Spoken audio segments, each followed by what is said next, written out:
नमस्कार दोस्तों, स्वागत है आपका स्टडी फॉर सिविल सर्विसेज में। स्टडी फॉर सिविल सर्विसेज के ऐप से कोई भी टेस्ट सीरीज, कोई भी कोर्स, कोई भी पीडीएफ अगर आप परचेस करते हैं और उसमें कूपन कोड लगा देते हैं पेमेंट करने से पहले, अप्लाई कूपन की जगह पे ज्ञान सर स्मॉल लेटर में है, सब बिना किसी स्पेस के, ये कूपन कोड लगा के 50% का डिस्काउंट तुरंत मिलेगा। 31 मई तक है ये सिर्फ, और सिर्फ ऐप वाले कोर्सेज में एप्लीकेबल है ये, ठीक है।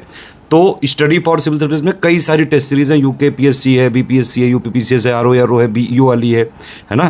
टेस्ट पीडीएफ में कई सारी पीडीएफ होती हैं, और कोर्सेज में भी कई सारे कोर्सेज, स्टडी मटेरियल और वीडियो कोर्सेज भी हैं। यूपीपीसीएस एग्रीकल्चर सर्विसेज वाला भी कोर्स है, कई सारे और कोर्स आने वाले हैं इसमें।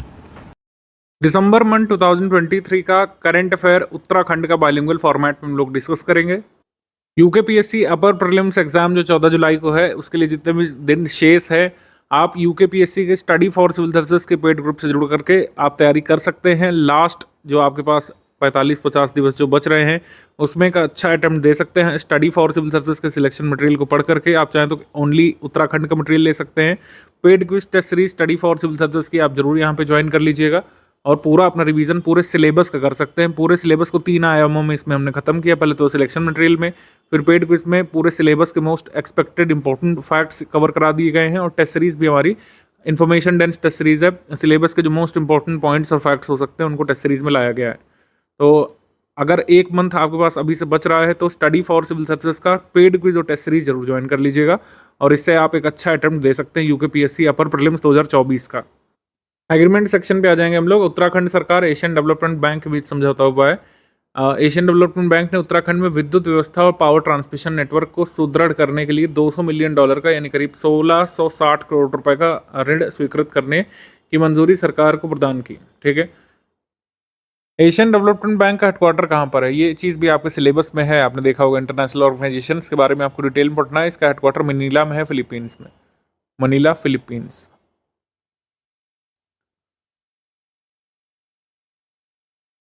ऐसे ही एशियन इंफ्रास्ट्रक्चर इन्वेस्टमेंट बैंक जो है, एशियन इंफ्रास्ट्रक्चर इन्वेस्टमेंट बैंक, इसका हेडक्वार्टर मनीला में नहीं, इसका हेडक्वार्टर है बीजिंग में, चाइना में, बीजिंग।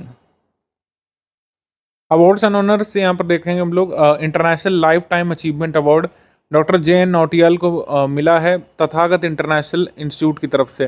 दिसंबर 2023 में डॉक्टर JN नौटियाल को international life time achievement award से पुरस्कृत किया गया है। देश विदेश में आयुष और वेलनेस के क्षेत्र में उनके किए गए उल्लेखनीय कार्यों के लिए पुरस्कार दिया गया है। थाईलैंड में आयोजित एक कार्यक्रम के दौरान इन्हें पुरस्कार दिया गया था। JN नौटियाल को उत्तराखंड गौरव पुरस्कार भी मिल चुका है। अंतर्राष्ट्रीय धन्वंतरी पुरस्कार नेपाल सरकार और भूटान सरकार के द्वारा भी इनको पुरस्कृत किया जा चुका है। देवभूमि शिक्षा उत्कृष्टता पुरस्कार डॉक्टर जगमोहन नेगी को मिला है। उत्तराखंड के मुख्यमंत्री ने PNG राजकीय स्नातकोत्तर महाविद्यालय रामनगर के रसायन विज्ञान विभाग के प्रोफेसर डॉक्टर जगन मोहन सिंह नेगी को देवभूमि शिक्षा उत्कृष्टता पुरस्कार से सम्मानित किया है। राष्ट्रीय और अंतर्राष्ट्रीय स्तर पर इनके कई सारे रिसर्च पेपर पब्लिश हो चुके हैं, और कई पुस्तक भी इनकी प्रकाशित हो चुकी हैं।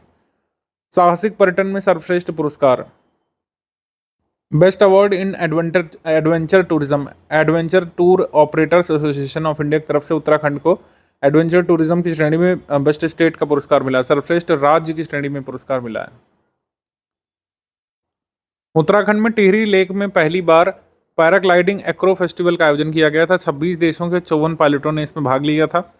उत्तराखंड देश में जायरोकॉप्टर से एरो सफारी की शुरुआत करने वाला देश का प्रथम राज्य भी इस तरीके से बना था। 14वें एग्रीकल्चर लीडरशिप अवार्ड्स 2023 की बात करेंगे तो उत्तराखंड को ये पुरस्कार मिला है टुडे एग्रीकल्चर ग्रुप के द्वारा। नई दिल्ली में टुडे एग्रीकल्चर ग्रुप द्वारा एग्रीकल्चर लीडरशिप कॉन्क्लेव हुआ था। इसमें best state in animal husbandry की कैटेगरी में उत्तराखंड को एग्रीकल्चर टुडे या टुडे एग्रीकल्चर ग्रुप ने ये पुरस्कार दिया है। भगवान बुद्ध नेशनल फेलोशिप अवार्ड ये श्री करम राम को मिला है। भारतीय दलित साहित्य अकादमी नई दिल्ली की तरफ से देहरादून में SC/ST एम्प्लॉयज़ फेडरेशन के अध्यक्ष करम राम को भगवान बुद्ध नेशनल फेलोशिप अवार्ड दिया गया था। यह फेलोशिप भारतीय दलित साहित्य अकादमी नई दिल्ली की ओर से दिया जाता है। स्पर्श गंगा शिक्षा श्री सम्मान ये डॉक्टर पंकज उप्रेती को टनकपुर से, डॉक्टर SP सिंह को हरिद्वार से, और जगदीश टमटा को रुद्रप्रयाग से जो है ये मिला है। Himalayan education research and development society Uttarakhand की तरफ से। गंगोत्री विद्या निकेतन इंटर कॉलेज ऋषिकेश के सभागार में स्पर्श गंगा शिक्षा श्री पुरस्कार सम्मान समारोह का आयोजन हुआ था। शिक्षा के क्षेत्र में किए गए शैक्षिक नवाचार, क्रियात्मक शोध, स्वच्छता एवं पर्यावरण संरक्षण, गंगा सेवा और अन्य सामाजिक सरोकारों के क्षेत्र में शिक्षकों को सम्मानित किया जाता है स्पर्श गंगा शिक्षा श्री सम्मान से। 3 लोगों को मिला, doctor Pankaj Upreti, doctor SP Singh, Jagdish Tamta. जल प्रहरी सम्मान ये मिला है श्री जगदीश सिंह नेगी को जल शक्ति मंत्रालय की तरफ से। महाराष्ट्र सदन में, नई दिल्ली के महाराष्ट्र सदन में चौथा जल प्रहरी सम्मान भारत सरकार के जल शक्ति मंत्रालय की ओर से संपूर्ण देश में कुल 33 व्यक्तियों को इसमें चुना गया। उत्तराखंड से चुना गया एक व्यक्ति को, जिनका नाम है श्री जगदीश सिंह नेगी, श्री जगदीश सिंह नेगी। और इस वर्ष की थीम थी जल आत्मनिर्भर भारत। उत्तराखंड से यह सम्मान श्री जगदीश सिंह नेगी को प्राप्त हुआ है। डिस्ट्रिक्ट मिलेनियम फार्मर अवार्ड ये भवान सिंह कोरंगा को मिला है। भवान सिंह कोरंगा भारतीय कृषि अनुसंधान संस्थान की तरफ से दिल्ली में आयोजित कार्यक्रम में उत्तराखंड के बागेश्वर निवासी सेवानिवृत्त टीचर और किसान भवान सिंह कोरंगा को डिस्ट्रिक्ट मिलेनियर फार्मर अवार्ड से सम्मानित किया गया है। कीवी उत्पादन के क्षेत्र में उत्कृष्ट कार्य के लिए पुरस्कार इन्हें मिला है। इन्हें उत्तराखंड का कीवी मैन भी कहा जाता है। इसको भवान सिंह कोरंगा को। JRD Tata memorial award Uttarakhand state को टाटा ग्रुप की तरफ से मिला था स्वास्थ्य के क्षेत्र में बेहतर प्रदर्शन हेतु। स्वास्थ्य के क्षेत्र में बेहतर प्रदर्शन हेतु पुरस्कार मिला है। आ जाएंगे स्कीम्स, कैंपेन और इनिशिएटिव्स पर।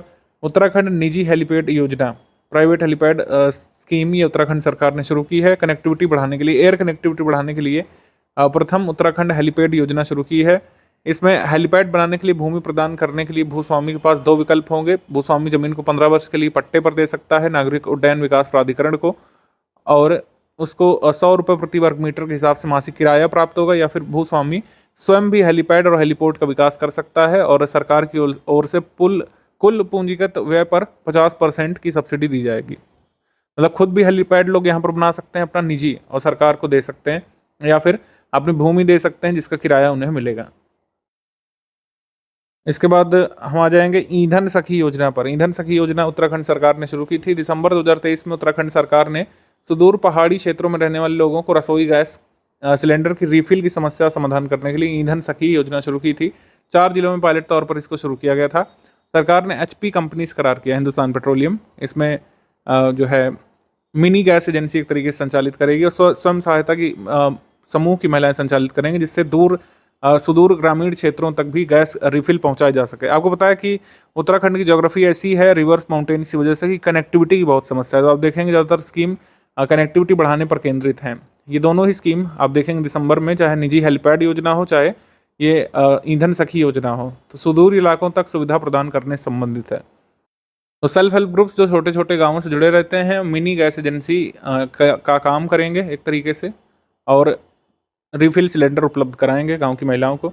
उत्तराखंड पशु सखी योजनाएं शुरू की गई हैं। पशुओं की देखभाल करने के लिए महिलाओं को प्रशिक्षण इसमें बेसिकली दिया जाएगा। पशुपालन विभाग और पशुपालक के बीच संयोजन का काम यहाँ पर करेंगी ये महिलाएं। इनको पशु सखी कहा जाएगा। तो पशुओं को स्वास्थ्य के संबंध में जरूरी जानकारी और अन्य कार्यों के बारे में पशुपालकों को अवगत कराएंगी ये पशु सखी। देखिए मैंने नीले से लिख दिया है क्योंकि इसमें यही पूछते हैं इस योजना का उद्देश्य क्या है। पशुओं की देखभाल करने के लिए महिलाओं को प्रशिक्षण इसमें बेसिकली दिया जाएगा। कोई पैसा यहाँ पे नहीं दिया जाएगा, पशु सखियों को ट्रेनिंग दी जाएगी एक तरीके से। जोशीमठ के पुनर्निर्माण के लिए रिकवरी एंड रिकंस्ट्रक्शन योजना। भारतीय गृह मंत्री अमित शाह की अध्यक्षता वाली उच्च स्तरीय समिति ने भूदशाओं से ग्रस्त जोशीमठ के पुनर्निर्माण के लिए ये रिकवरी एंड रिकंस्ट्रक्शन योजना को स्वीकृति प्रदान कर दी है। ये गृह मंत्रालय की तरफ से ये फंड आता है। टिहरी परियोजना की बात करेंगे। उत्तराखंड सरकार, उत्तराखंड के मुख्यमंत्री पुष्कर सिंह धामी ने टिहरी में 415 करोड़ रुपए की लागत की 160 परियोजनाओं का लोकार्पण और शिलान्यास किया था। मुख्यमंत्री जी ने प्रदेश में मातृशक्ति के सम्मान के लिए महिलाओं को नौकरी में 30% आरक्षण के साथ मुख्यमंत्री नारी सशक्तिकरण योजना, मुख्यमंत्री महालक्ष्मी योजना, लखपति दीदी योजना, मुख्यमंत्री आंचल अमृत योजना, मुख्यमंत्री स्वरोजगार योजना, मुख्यमंत्री अल्पसंख्यक मेधावी योजना, नंदा गौरा मातृवंदना योजना और महिला पोषण अभियान जैसी योजनाएं शुरू की थी। आगे हम इन सभी के बारे में थोड़ा थोड़ा डिस्कस करेंगे। जैसे उत्तराखंड गोट वैली प्रोजेक्ट, दिसंबर 2023 में उत्तराखंड सरकार ने बकरी पालन करने वाले पशुपालकों के लिए योजना लाई थी। इसमें पशुपालक जो बकरी खरीदना चाहते हैं उनको 30,000 रुपये यहाँ पर दिए जाएंगे। इसके बाद 11 बकरियों के लिए 63,000 रुपये मिलेंगे। देहरादून जिले के कालसी ब्लॉक के पोखरी क्षेत्र में इस योजना की शुरुआत की गई थी। बकरी का दूध जो है डेंगू मलेरिया जैसी बीमारियों से उबरने में लाभकारी सिद्ध होता है। समिट्स कॉन्फ्रेंसेस उनकी थीम अगर देखेंगे, थोड़ा डांस एंड थाउड़ा डांस एंड कल्चरल फेस्टिवल, ये देहरादून में हुआ था। पुष्कर सिंह धामी ने परेड मैदान में जौनसार बाबर पौराणिक सांस्कृतिक लोक कला मंच और सामाजिक संस्था द्वारा आयोजित या ठौड़ा नृत्य और सांस्कृतिक महोत्सव का शुभारंभ किया था। ठौड़ा नृत्य में साठी पाशी खेलतू गीत का गायन किया जाता है। साठी पाशी खेलतू ठौड़ा नृत्य महाभारत के बारे में बताता है। उत्तराखंड के ठौड़ा नृत्य की खास बात यह है कि इसमें तीर धनुष आदि से नृत्य किया जाता है और कोई महिलाएं इसमें नहीं होती हैं। तो ये थोड़ा सा स्टैटिक भी आप तैयार कर लेंगे इससे। वैश्विक निवेशक सम्मेलन वन अनुसंधान संस्थान देहरादून में। ग्लोबल इन्वेस्टर समिट कहाँ पे हुई थी? फॉरेस्ट रिसर्च इंस्टीट्यूट के अंदर हुई थी, देहरादून में, ध्यान रखिएगा। और 8 से 9 दिसंबर को इसका आयोजन किया गया था।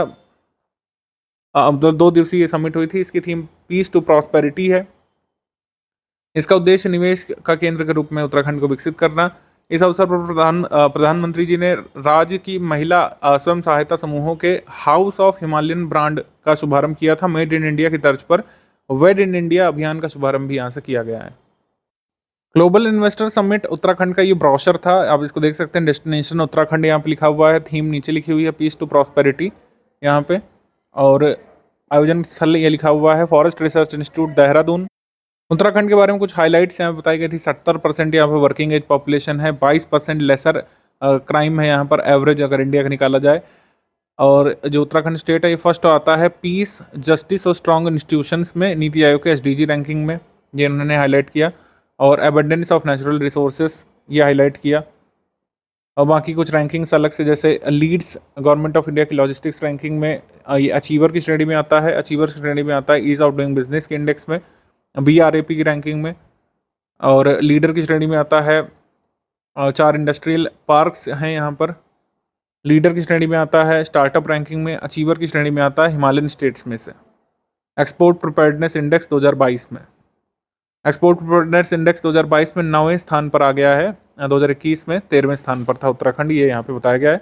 फोकस सेक्टर्स यहाँ पे देखिए, फोकस सेक्टर्स होंगे industry, tourism and wellness, health and education, IT, data centre and startups और एग्रीकल्चर एंड हॉर्टिकल्चर। ये फोकस सेक्टर्स रहे थे आपके ग्लोबल इन्वेस्टर समिट के। ये रट लीजिएगा, ये आ सकता है एग्जाम में।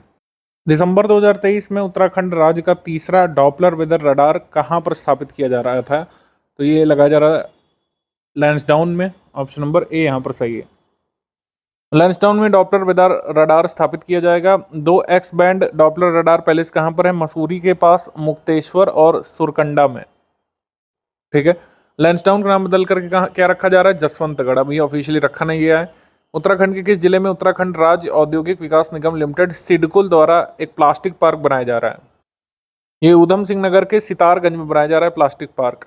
और इस तरीके से देश भर में 10 प्लास्टिक पार्क इस तरीके के बनाए जाने हैं, तो एक बनेगा ऊधम सिंह नगर में उत्तराखंड में, ऑप्शन नंबर A यहाँ पर सही है। 27 से 30 दिसंबर 2023 तक चलने वाले 4 दिवसीय विंटर कार्निवाल उत्तराखंड में कहाँ पर आयोजित हुआ था? मसूरी में आयोजित हुआ था, ऑप्शन नंबर C यहाँ पर सही है। 16 दिसंबर 2023 को उत्तराखंड हिमालयन एयर सफारी और जायरोकॉप्टर सफारी शुरू करने वाला देश का डैश राज्य बन गया। तो ये पहला राज्य बना था हिमालयन एयर सफारी और जायरोकॉप्टर एडवेंचर सफारी शुरू करने वाला देश का पहला राज्य बना है उत्तराखंड 16 दिसंबर 2023 में। जायरोकॉप्टर ने हरिद्वार के बैरागी कैंप में जायरोकॉप्टर की उड़ान का सफल ट्रायल यहाँ पे किया था। जो कंपनी इसको बना रही है उसका नाम है Rajas aero sports and adventure limited. दिसंबर 2023 में उत्तराखंड में शिक्षा प्राप्त करने वाले सभी बच्चों को आधार की तरह कौन सा नंबर जारी किया जाएगा? इनको जारी किया जाएगा permanent education number, option number C यहाँ पर सही है। Permanent education number. Permanent education number किस कक्षा के छात्रों को मिलेगा? ये 9 से 12 के छात्रों को मिलेगा। और जब UDays पोर्टल अपडेट हो जाएगा तो परमानेंट एजुकेशन नंबर यहाँ पर जो है कक्षा 1 से ही बच्चे को मिलने लगेगा उत्तराखंड में, और ये 12वीं कक्षा तक मान्य रहेगा।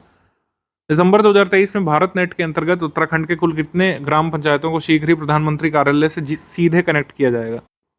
697 को सीधे कनेक्ट किया जाएगा, ऑप्शन नंबर यहाँ पर C सही है। उत्तराखंड में राज्य में किसी आपदा में लोगों को तेजी से बचाने और राहत पहुंचाने के लिए कौन सा सिस्टम विकसित किया जा रहा है? इसको इंसिडेंट रिस्पॉन्स सिस्टम कहा जा रहा है। Incident response system, option number A।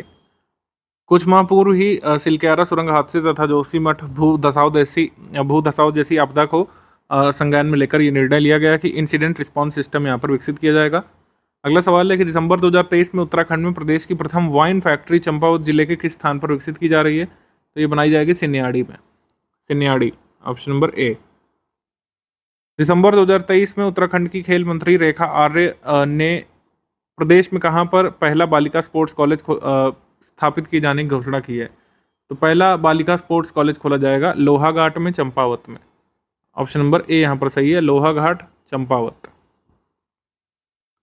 अगला प्रश्न, 3 दिसंबर 2023 को उत्तराखंड में ऋषिकेश बद्रीनाथ हाईवे पर राज्य का पहला सिग्नेचर ब्रिज कहाँ बनाना प्रस्तावित है? तो ये पहला सिग्नेचर ब्रिज बनेगा रुद्रप्रयाग में, option number A. All weather road परियोजना के अंतर्गत आता है ये पुल, 110 मीटर लंबा है। इसका निर्माण कार्य मई 2024 तक पूरा होने का लक्ष्य रखा गया है।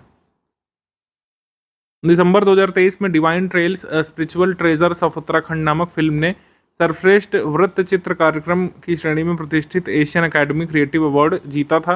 यह फिल्म कितने मिनट की है? यह है 24 मिनट की फिल्म है, ऑप्शन नंबर डी यहाँ पर सही है। इसको वार्नर ब्रदर्स डिस्कवरी ने बनाया है। डिवाइन ट्रेल्स ऑफ उत्तराखंड ने एशियन अकेडमी क्रिएटिव अवार्ड में बेस्ट डॉक्यूमेंट्री प्रोग्राम की कैटेगरी में ये पुरस्कार जीता है एशियन अकेडमी क्रिएटिव अवार्ड्स में। Divine trails spiritual treasures of Uttarakhand, ये 24 मिनट की शॉर्ट फिल्म है, ऑप्शन नंबर डी यहाँ पर सही है।